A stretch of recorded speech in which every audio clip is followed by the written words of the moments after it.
크리스마스, 예, 기쁜 성탄절입니다. 네. 우리 예수님께서 하나님의 아들로서 이 땅에 우리의 모습처럼 인간이 되셔서 오신 것을 기뻐하는 그런 귀한 절기입니다.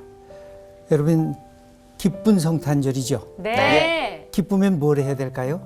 노래해야죠. 찬양과 네. 노래를 하는 것. 네. 이게 우리의 마음입니다. 춤도 추면 좋긴 한데. 춤도 추고 싶으세요? 나중에 한번 춤추는 시간도 아이, 별도로 그럴까요? 마련할까요? 대단한 언니거든요. 또. 오늘은 우리 김보교님께서 예. 우리 전체를 대표해서 하나님 앞에 기쁜 찬양을 부르시겠습니다. 예. 우리의 박수.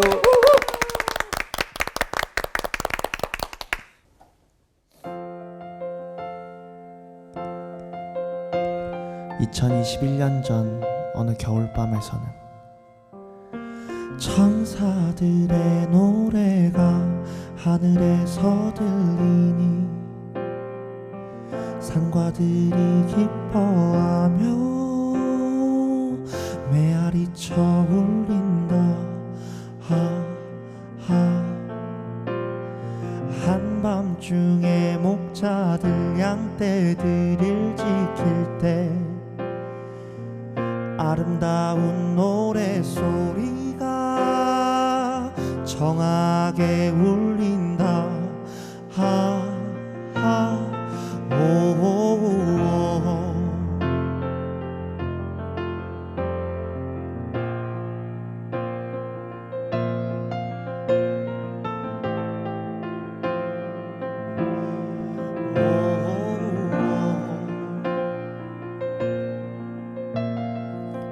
베들레헴 달려가 나신 아기 예수께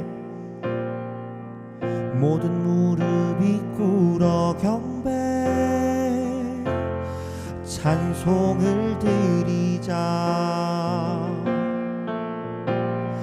구유 안에 누인 어린 아기 예수님께 하늘엔 영광 땅에는 평화 높이 계신 주께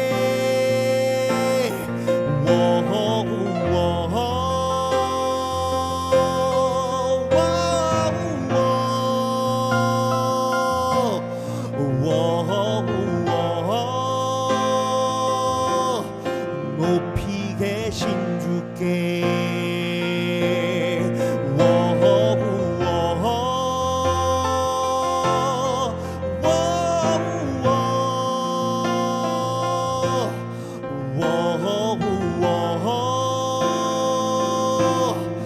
높이 계신 주께 구유 안에 누인 어린 양 예수께 영광 영광 영광. 구유 안에 누인 어린 양 예수께 영광 영광 영광.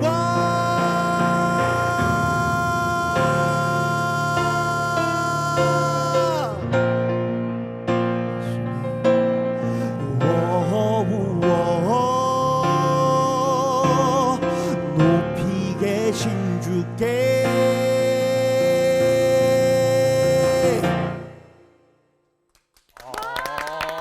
열창. 아니, 오늘은 뭐 이 강의 말고 그냥 계속 찬양만 들었으면 좋겠는데 아멘. 찬양 부르니까 정말 우리의 가슴이 뜨거워지고 그 기쁨과 감사가 충만한 아멘. 시작이 됩니다. 네. 예. 신앙인으로서 제일 귀하고 멋진 것은 내 속에 감사와 기쁨이 넘쳐서 하나님께 찬양 드리는 것. 네. 이게 최고의 우리의 하나님 앞에서의 자세일 것입니다. 아주 귀한 찬양. 다시 한번 우리 감사. 멋있다. 예. 오늘은 성탄절 맞이해서 좀 특별하게 성경 공부를 해 보려고 합니다. 17세기 네덜란드에 렘브란트라고 하는 화가가 있었습니다. 네.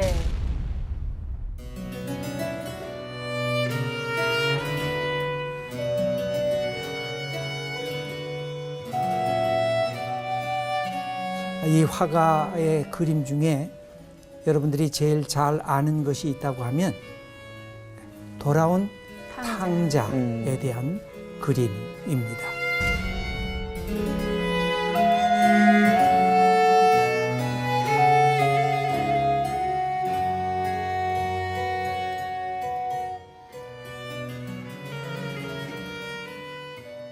이 그림은 러시아의 상트페테르부르크라고 하는 그런 도시에 그 박물관에 있는 그림인데 그림이 굉장히 커요.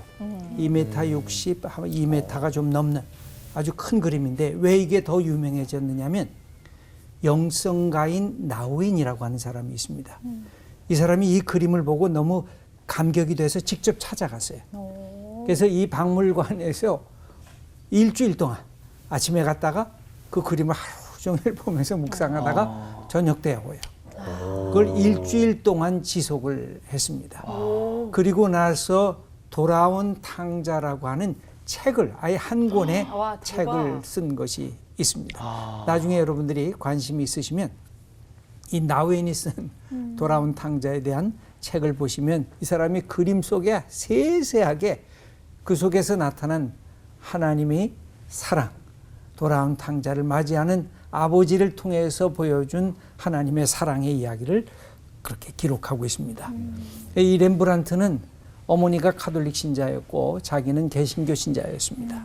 그런데 어머니를 생각하면서 성경에 대한 이야기를 그림으로 굉장히 많이 그렸습니다. 이 드로잉도 많이 했고 그 다음에 동판 그림도 그렸고 특별히 유화 그림도 참으로 많이 그렸습니다. 그래서 이분의 성경 이야기 속에 특별히 성탄절에 관련된 5가지 그림을 우리 함께 보면서 우리 그때 2000년 전으로 다시 되돌아가 보려고 합니다. 제일 먼저는 우리 성탄 하면은 무슨 생각이 제일 먼저 떠오르나요? 성탄절. 예수님이 태어난 거 아기 예수님. 아기 예수. 예. 그렇죠. 사실 요새 성탄절을 맞이할 때 우리가 느끼는 안타까움은 무엇인고 하면 성탄절의 주인공인 예수님은 안 보이는 거예요. 맞아요. 그리고 뭐가 보이냐면 성탄절에 아이들은 선물 받을 것만 맞아요. 생각을 하고 있고 정작 이 생일의 주인공인 예수님은 보이지 않는 게 참 안타까운 일인 것입니다. 근데 제일 첫 번째 이런 기쁜 절기가 당혹스러움부터 시작했습니다.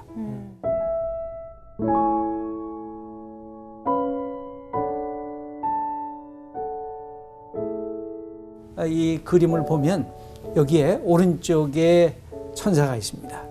그리고 왼쪽에 어린 마리아가 있는데 마리아의 나이가 도대체 어느 정도 됐을까요? 10대 모르죠. 그죠? 10대도 아마 중반이 넘어가지 않았을 것 같아요. 진짜 우리 그렇게 어렵구나. 만 12살이 되면 성인 취급을 하기 때문에 그래서 이 어린 나이에 갑자기 아이를 갖는다라고 하는 놀라운 통보를 받게 됩니다. 여기에 이 마리아의 얼굴 표정을 보실 수 있나요? 느낌이 와요. 근데 멀리서 봐도 네. 뭐야? 약간 이런 네. 느낌. 깜짝 놀라가지고 네. 이게 도대체 뭐지? 이거 어떻게 되지? 이거 큰일 났네. 근데 그때 처녀가 결혼하지 않고 아이를 낳게 되면 어떻게 됐어요? 이 여자는 가늠한 여자다.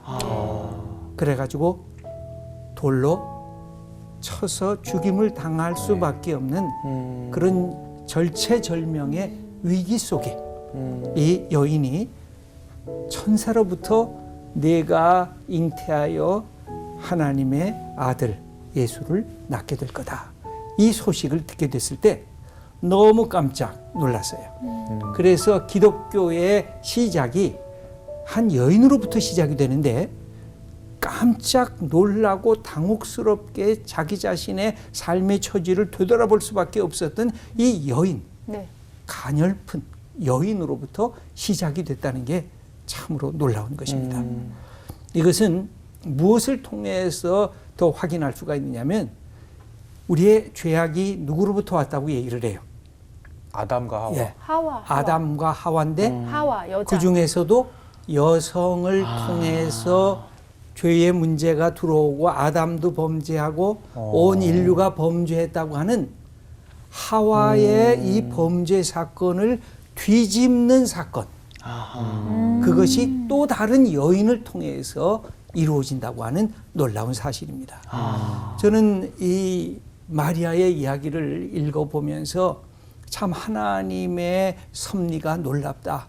첫 번째 여인의 하나님 앞에 불순종에 의해서 이루어졌던 그 사건을 하나님이 다시 뒤집으시는데 누구를 통해서? 또 한 여인을 통해서 여인의 순종을 통해서 하나님의 구원의 역사를 바꾸고 있는 것을 볼 수가 있습니다. 이 점에서 여기 누가복음 1장 30절 천사가 뭐라고 말씀을 하셨는지 우리 한번 읽어보겠습니다.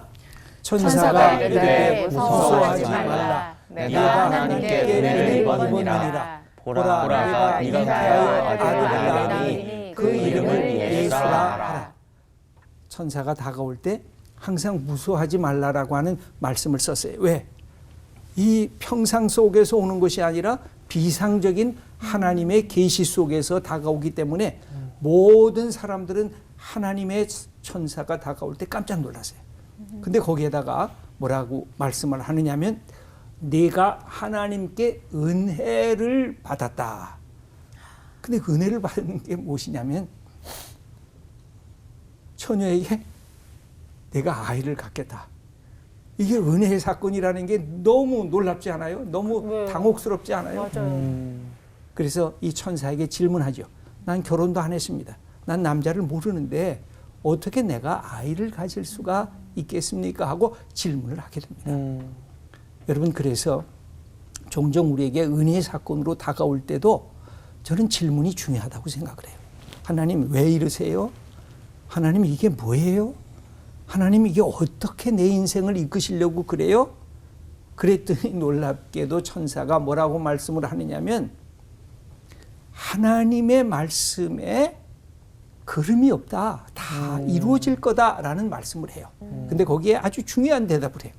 첫 인간이었던 하와가 이야기하지 못했던 것을 반전시키는 대답을 하세요.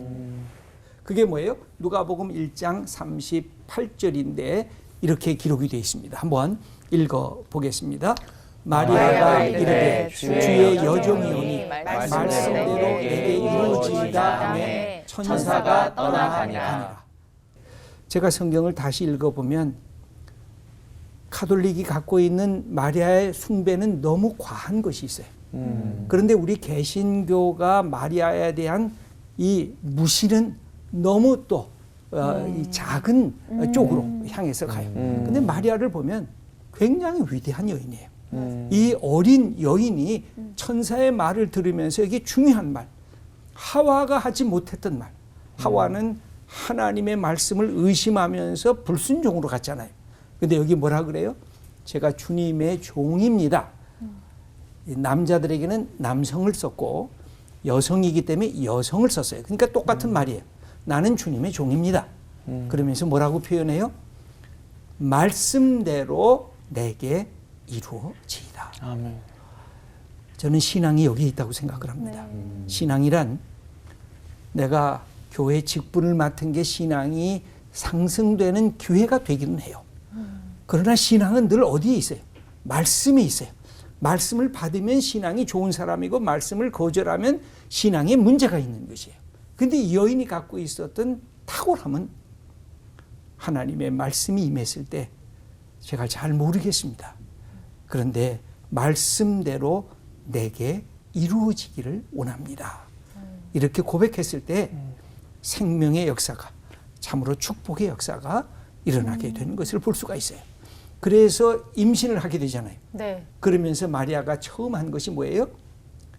그 유명한 마리아 찬가가 나옵니다. 여러분 누가복음 1장을 그래서 한번 쭉 읽어보시면 마리아가 왜 위대한 여인일까? 그는 이것의 당혹스러움을 넘어서서 하나님이 나를 사랑하셔서 하나님의 구원의 역사를 이루고 계시는구나 하면서 노래를 부르기 시작해요. 찬양을 불러요. 그 유명한 마리아 찬가입니다. 그 마리아 찬가 속에서 뭐라고 표현하냐? 내 마음이 내 구주를 기뻐하였으면 그의 여종의 비천함을 돌보셨습니다. 보라 이제후로는 만세에 나를 복이 있다 일컬으리라. 이렇게 선언하면서 이 귀한 신앙의 축복이 그녀에게 다가가는 것을 경험하게 됩니다. 그래서 이 기쁜 즐거운 축복에 예수님의 탄생이 한 여인의 순종, 말씀에 대한 순종을 통해서 시작되었다는 이 놀라운 사실을 함께 우리가 고백했으면 좋겠습니다. 두 번째는 두 여인, 잉태한 두 여인이 만나는 장면입니다. 또 어머니의 뱃속에 있는 두 아기가 만나는 장면이에요.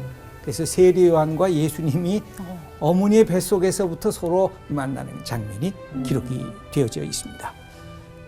이 그림은 흥미로운 게 이게 더 자세히 보셔야 되는데 사가랴는 나이가 많이 들었어요. 세례요한의 아버지는. 그래서 지금 마리아가 왔다는 소식을 듣고 젊은 청년한테 자기 손을 의지하면서 계단을 내려오고 있죠. 네네. 그 다음에 마리아는 머리에 하얀 이 관을 썼습니다. 마치 빛나는 예수님을 잉태한 왕관과 같은 그런 하얀 관을 썼고, 그 다음에 뒤에 시녀가 거기다가 망토를 입혀주는 장면입니다. 마치 여왕 주귀식 하는 것 같은 그런 모습을 갖고 있어요. 거기다가 왼쪽을 보시면 더 흥미로운 것이 나타나는데, 왼쪽에는 공작새가 있어요. 공작새는 도망가려고 이렇게 가다가 마리아를 되돌아보고 있습니다. 보여져요? 네. 공작새가. 그리고 그 밑에는 뭐가 있느냐면, 여러분들이 자세히 보시면 닭들이 있어요. 닭들이. 닭은 너무 좋아가지고 지금 마리아를 향해서 막 꼬꼬닥꼬꼬닥 하면서 달려가고 있는 모습을 그려주고 있습니다. 이것을 이렇게 해석을 하기도 합니다. 이 공작새는 당대의 모든 기득권을 가진 자기를 자랑하는 사람들, 권력자들, 그리고 자기를 뽐내는 부자들, 세상에서 명성이 있다고 생각하는 사람들, 예수님이 탄생한 얘기를 들으면서 외면을 하잖아요. 그런데 뭔가 관심은 있어요. 호기심을 갖고 쳐다보긴 하지만 꽁무니를 빼고 있는 것입니다. 그런데 당대의 민중들, 연약한 사람들, 소외되고 가난한 사람들은 예수님이 오셨다는 이야기를 듣고 꼬꼬댁꼬꼬댁 하면서 막 마리아를 향해서 달려가는 거예요. 렘브란트의 그림이 아주 특징적인 게 뭐냐면, 그 속에 그의 사유와 생각들이 들어가져 있어요.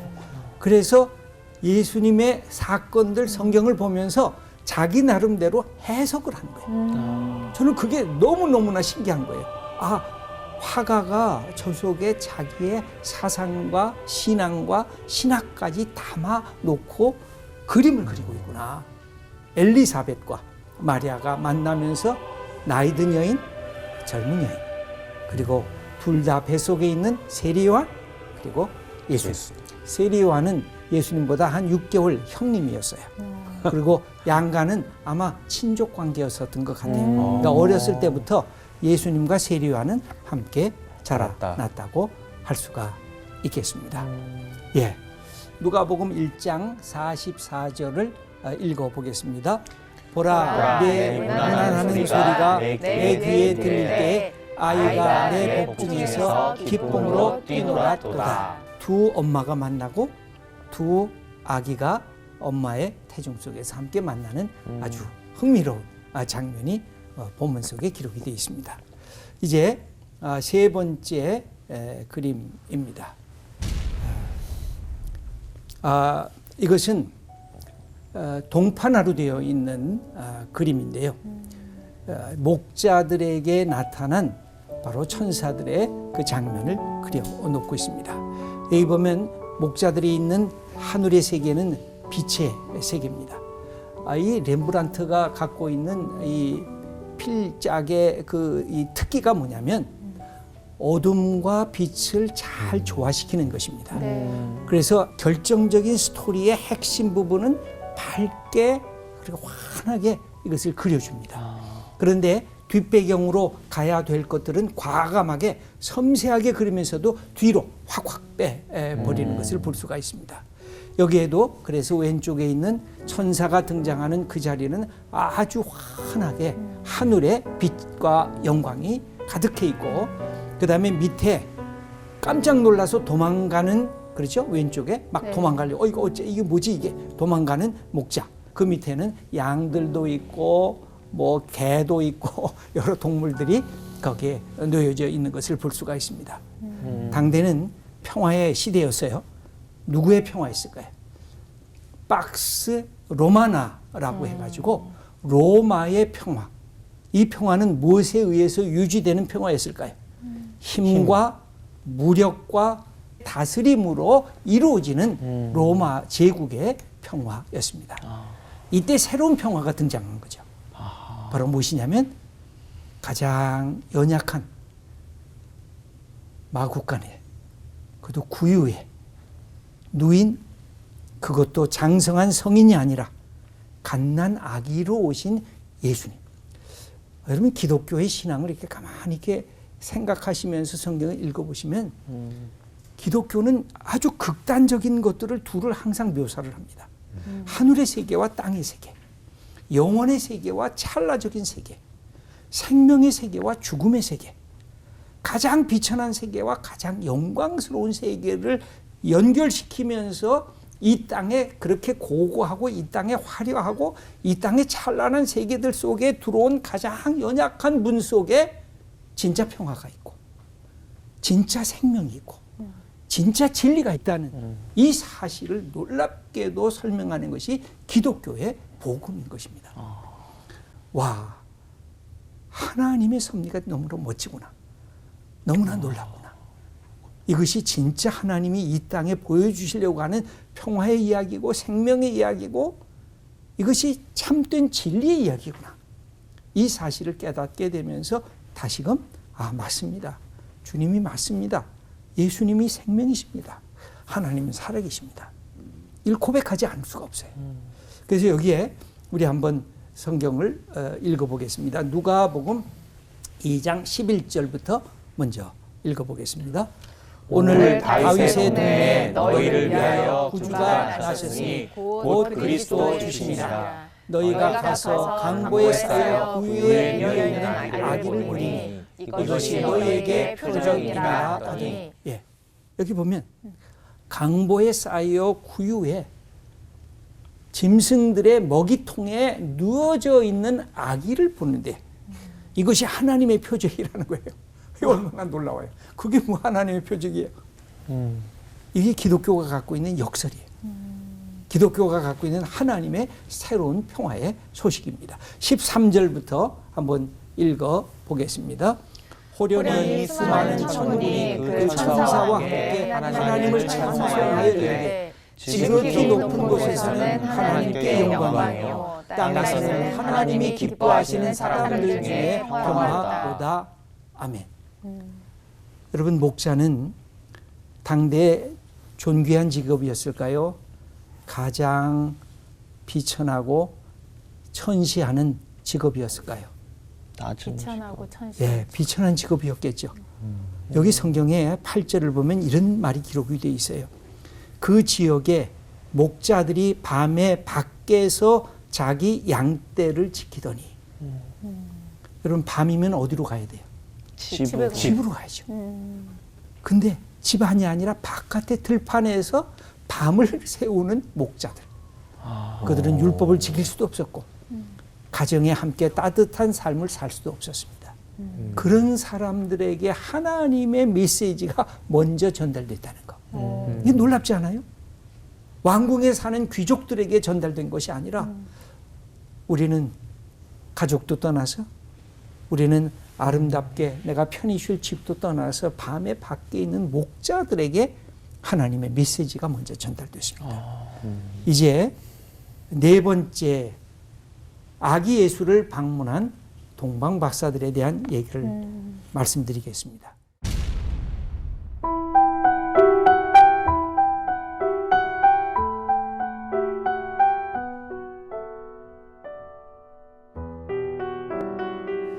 여러분, 동방 박사들이 예수님에게 뭘 선물했습니까? 황금과 모략과 모략과 유약. 네, 황금과 유향과 모략을 네. 선물을 했습니다. 우리 동방 박사에 대한 이야기는 아마 어릴 때부터 교회 나가면 성탄절 때마다 듣는 이야기고, 아마 실제로 동방 박사 한 번씩 해보았는지도 모르겠습니다. 성극할 때요? 예, 전 여관 주인. 여관주. 맞아, 이거. 맞아. 그죠? 거기서 할 역들이 많네요. 그쵸. 네. 진짜 등장인물들이 되게 많아요. 맞아. 별도 있어야 되고, 그치. 동방박사도 있어야 되고, 말. 말도 있어야 되고, 맞아. 맞아요. 여기 이 렘브란트의 이 아기 예수께 경배하는 동방 박사를 보면 대비적인 두 인물이 여러분들의 눈에 띌 것입니다. 제일 밝은 것은 예수님과 동방 박사, 나이 드신 동방 박사, 그 다음에 예수님의 어머니 마리아의 얼굴, 오른쪽 하단 쪽에 아주 빛나는 그 빛이 나오고 있습니다. 그 다음에 왼쪽에 위에 보면 누가 서 있느냐면 헤롯이 아주 거만하게 서 있습니다. 헤롯은 예수님이 베들레헴에 났다고 했을 때 가서 경배한 것이 아니라 그 주위에 있는 아이들 계산해가지고 2살 미만인 아이들을 다 죽였던 장본인입니다. 그러니까 하나는 지상의 왕, 하나는 하나님께서 이 땅에 오신 평화의 왕이 대비가 되고 있는 것입니다. 여기 보면 이 헤롯의 모습은 어떻습니까? 예수님을 안 바라봅니다. 어디를 바라보고 있어요? 세상을 바라보고 있어요. 내가 세상에서 제일 괜찮지, 내가 제일 잘 나가, 그러는 것 같아요. 그러면서 왼손으로는 다 이렇게 어때요? 세상을 지배하는, 네. 너희들은 다 내 밑에 있어, 그러는 것 같아요. 네. 그래서 힘과 권력의 상징이에요. 그래서 예수님이 오셨는데도 불구하고 뻣뻣하게 세상을 향해서 아주 오만하게 그런 자세로 서 있는 이 모습이 그려져 있는 것을 볼 수가 있습니다. 이 예수님의 오심은 늘 힘 있는 자들에 대한 거부였어요. 자기를 자랑하는 자들에 대한 거절이셨어요. 이것은 매우 놀라운 것입니다. 그래서 예수님은 오실 때부터 세상에 힘 있는 자들에 의해서 밀려났어요. 그래서 예수님이 여관에도 들어갈 수가 없었으니까, 여기 생각해 보세요. 아들, 딸 낳는데 어디로 가야 되죠? 요새는 병원에 가요. 산후조리원. 그다음에 집에 가야 되잖아요. 여행 중이면. 근데 집에도 들릴 수가 없었어요.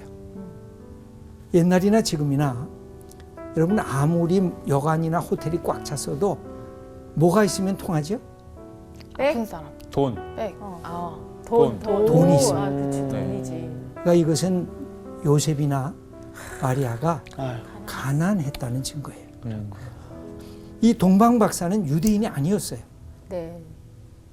이방인이었어요. 그런데 어떤 사람이었어요? 지혜자였어요. 네. 점성가였다고도 알려져 있어요. 그래서 별을 보면서 유대 지방에서 메시아가 탄생할 것이라고 하는 얘기를 듣고 있었어요. 그래서 거기에 다가간 거예요. 이것은 뭘 뜻할까요?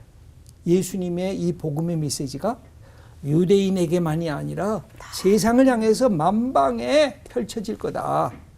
그리고 아무것도 알지 못하는 무지한 사람, 목자 같은 사람에게도 전해지지만 세상에 지혜로운 사람, 나는 이성적이라고 생각하는 사람, 나는 똑똑하다고 생각하는 사람, 나는 지혜가 많다고 하는 사람들에게도 복음의 역사가 전해질 거다.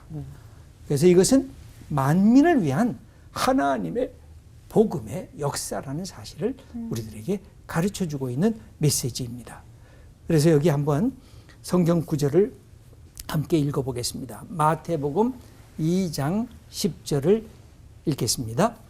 그들이 별을 보고 매우 크게 기뻐하고 기뻐하더라. 집에 들어가 아기와 그의 어머니 마리아가 함께 있는 것을 보고 엎드려 아기께 경배하고 보배합을 열어 황금과 유향과 모략을 예물로 드리니라. 예.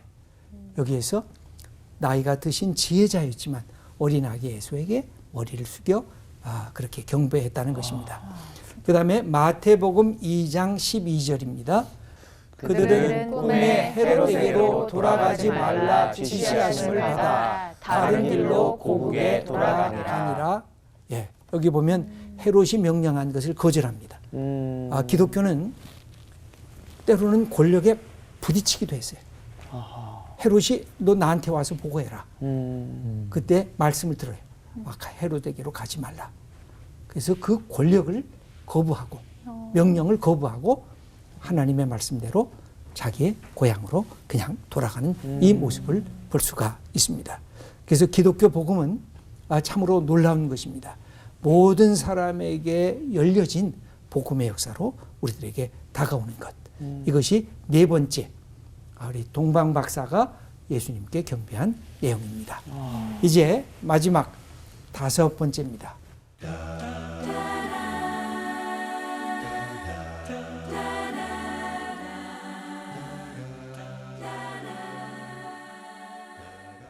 이 그림 보이십니까? 네. 이 누군 것 같아요? 아기 예수님이고. 예, 아기 예수님이고. 시몬. 예.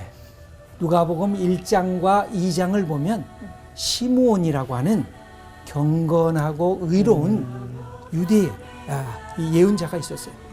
늘 하나님, 내가 예수 그리스도를 메시아를 보게 해주시옵소서.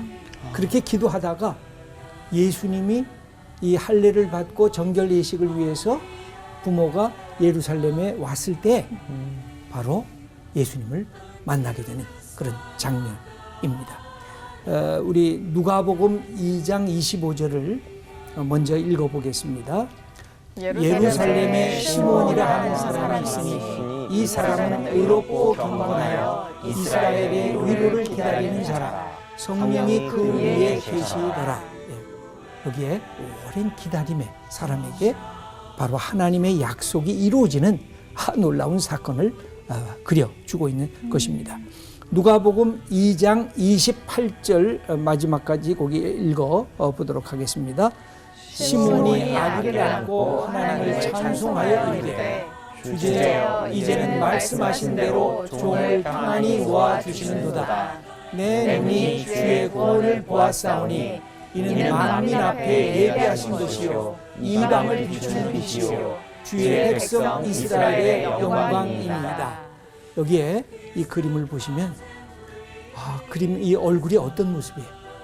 막 너무 늘 영광스러운 경이로운 그냥 너무나 놀랍고도 영광스럽고 기쁨과 감격이 가득한 그런 모습이에요. 여러분 이런 표정 지어보실 수 있어요?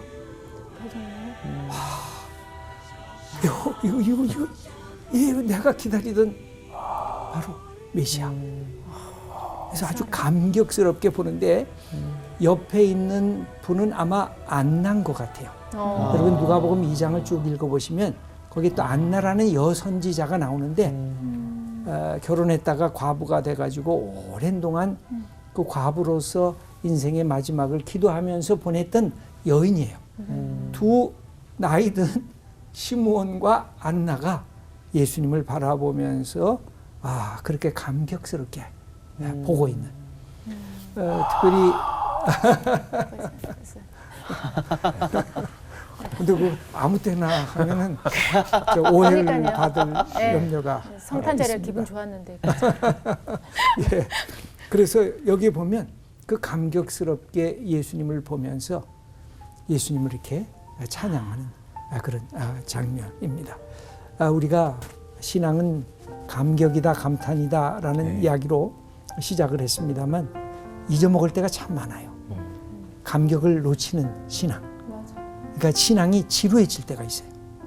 신앙이 실증날 때가 있어요. 그때가 위험할 때거든요. 이게 반복되는 거. 그러니까 수평은 경험이 되는데 뭐가 경험이 안 돼요? 수직적인 경험이 안 되는 거예요. 기다림이 이루어지는 그 내 속에 이루어지는 사건이 사라지는 거예요. 그때 마음이 이렇게 지루해지고 실증이 나는 거예요. 그때 자기를 되돌아봐야 돼요. 그때 다시 말씀을 봐야 돼요. 다시 예수님을 바라봐야 돼요. 믿음의 주여 온전케 하시는 예수님을 바라보면서 그 속에서 내 신앙이 회복이 돼야 돼요. 여기 아까 누가복음 2장 28절에 뭐라고 표현됐냐면 이는 만민 앞에 예비하신 것이 누구에게나 초청되는 감격이라는 거예요. 그 다음에 이방을 비추는 빛이요 이 세상을 비추는 하나님의 빛을 내가 보았다고 그렇게 증언하는 것입니다. 그러면서 이제는 내가 눈을 감아도 괜찮겠습니다 하면서 자기의 인생을 마감하게 됩니다.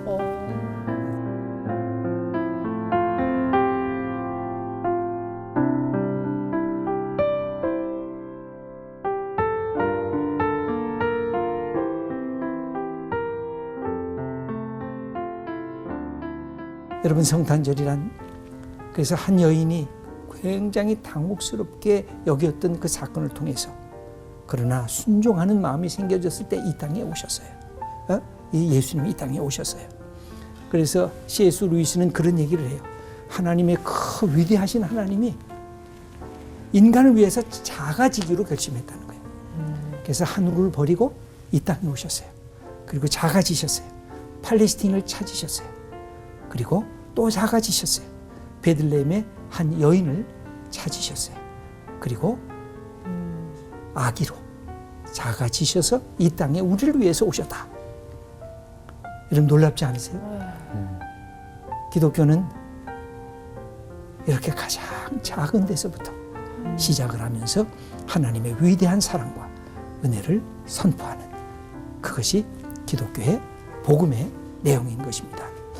우리 성탄절 우리가 기쁨으로 이렇게 맞게 된 건 너무나 감사합니다. 네. 우리가 이제는 예수님이 이 땅에 오셨다. 이 사실을 세상에 마음껏 선포하는 우리 하나님의 귀한 우리 따님들 그리고 아들들 다 되시기를 축원합니다. 아멘.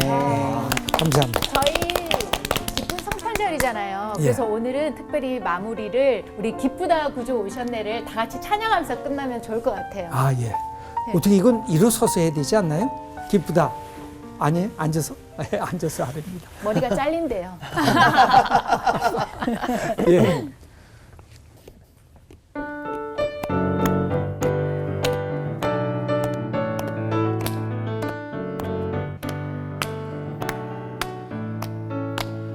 온 세상 죄를 사하려 주 예수 여기 오셨네. 죄와 슬픔 몰아내고 우리를 구원하시네. 눈먼 자 구원하시며 저는 자 구원하시네. 그분의 이름은 예수 내 구원자시라. 다 같이 은혜와 진리 되신 주 다 주가 나시니 만국 백성 구주 앞에 다 경배하여라. 다 경배하여라. 다 경배하여라.